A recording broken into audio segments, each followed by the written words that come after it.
Hey all, Jade here with Tarot Your Truth, and I am back home with all of my decks. I'm still off for a couple more days, and I thought I would take a break from painting my kids' rooms and moving them around to do a VR response to Kelly Bear. Although I actually saw this originally on The Hermit's Cave, but this is the 5 decks I can't live without.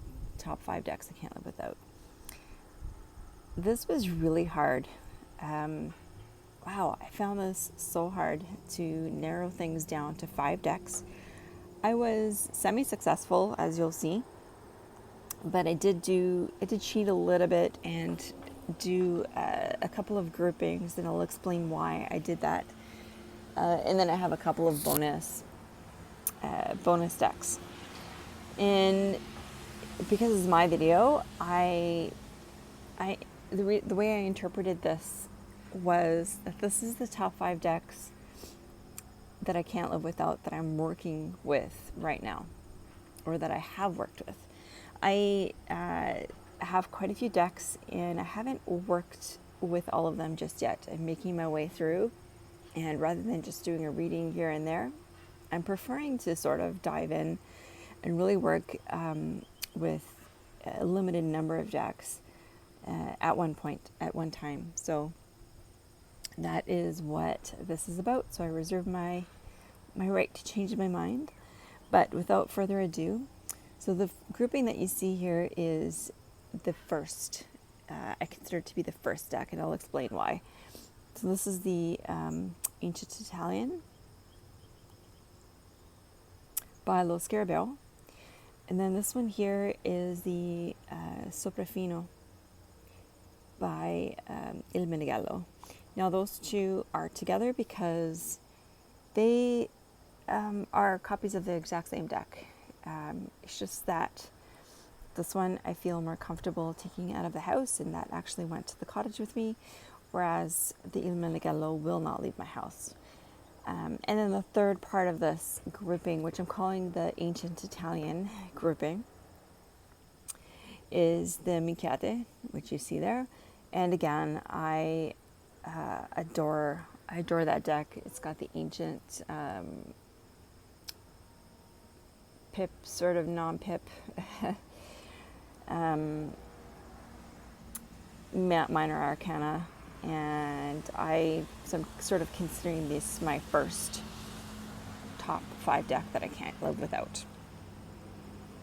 Okay, I'm gonna move those out of the way. Hopefully I don't make you guys dizzy. I don't have my tripod, so I'm working.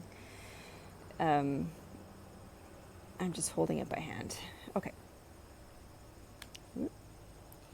So number 2, top 5 decks I can't live without. You probably recognize this. This is the Hidden Realms. Again, I consider this deck to be another Pieces of My Soul deck. In the end, I think the ones that I've picked sort of belong in that overall category, I guess. It's given me such amazing readings. It's helped me through some tough stuff. It's given me some great. It's the one card I don't like. It's given me some just great advice, and I adore it. Okay, so I'm gonna move that one. So that's number 2. Push that off to the side. Number 3, which you see peeking here, is yet another Pieces of My Soul deck, which is the Nicoletta Ciccoli deck. I love the backs on this one. Actually, I love the backs on all of these. Anyway, this is another deck that really surprised me because it is not the type of artwork that I would normally go for. However, this deck, I've done a lot of shadow work with this deck, and it's just given me some powerful, very powerful messages and helped me through some very, very, very tough times. So I won't go through all of that. Everyone has probably seen this, but okay, so that is number 1, 2, 3. Number 4 probably also won't surprise anyone. Number 4 is the Wild Unknown. I'm sorry. Is the Wild Unknown. There's the backs. Everyone has seen this. I think, I'm positive I have done a walkthrough with this one. This one, again, such simple line drawings, art, but again, very powerful messages for me, and another Pieces of My Soul deck. I've been working more with this in the past couple of weeks. I'll do a video actually on for July into August wrap up, but and explaining what decks that I've been using. But this is one of the 3 or 4 decks, actually, along with the Chicoli deck, that I've been working with on a daily basis for the past couple of weeks. Okay, I won't go through all of that because I know I've done that before again. So that is number 4. And then number 5 is my Everyday Witch Tarot. I love this deck so much. This, again, I would probably call a Pieces of My Soul deck for different reasons than the others, but everyone has seen this. I'm really looking forward to actually the Everyday Witch Oracle at some point. I'm not going to get that right now, but to pair with this, I love this deck. It gives me fantastic readings. It's not just love and light. Oh, look, I have a feather just fell down.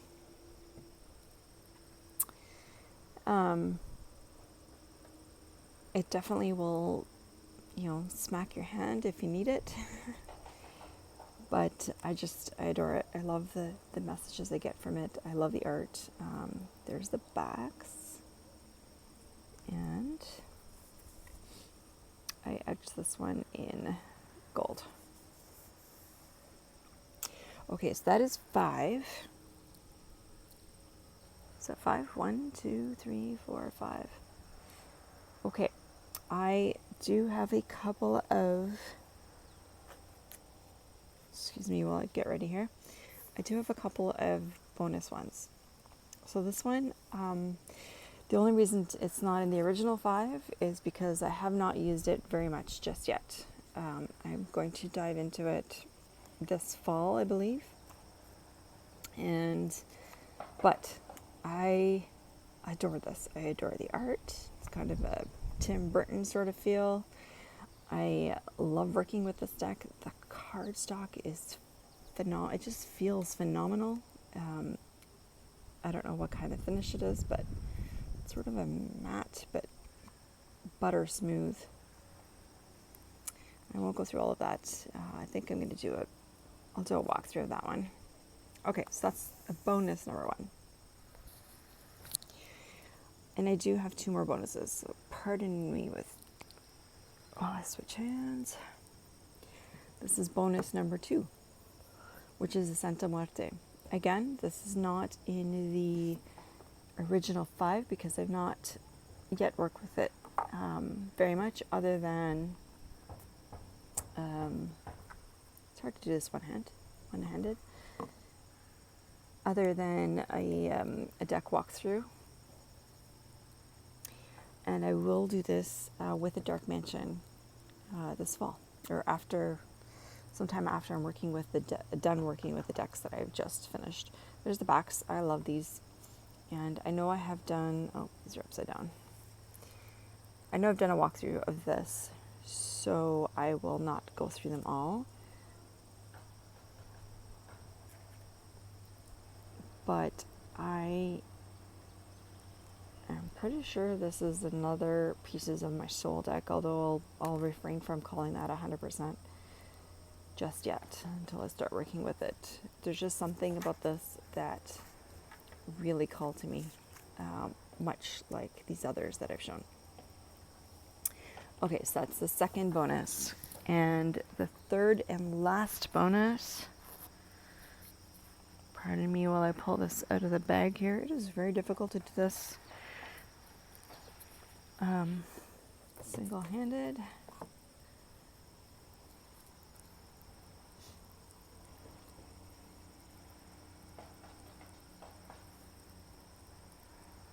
There we go.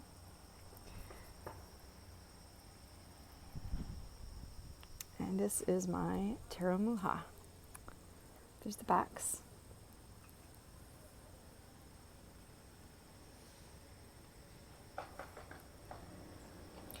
I know I've talked about this before. This is another one where we're upside down. Okay. I do not know how some get upside down. Anyway, this is another one whose artwork really surprised me, and it just evokes such feelings when I'm working with it. And yet again, I will call this a Pieces of My Soul tarot deck. I won't go through this entirely, but I have loved this deck. Okay, and I've not yet worked as much. I have worked with this deck more than the others for sure, but not in the past several weeks. I've used this for a reading for my sister as part of her life spread, but I'm looking forward to working with it in more depth. So there you have it. Show you the mess here. Not really a mess, but love it. All right, so that is my top 5 decks that I can't live without right now, aka my Pieces of My Soul decks. And until next time, my friends, tarot your truth.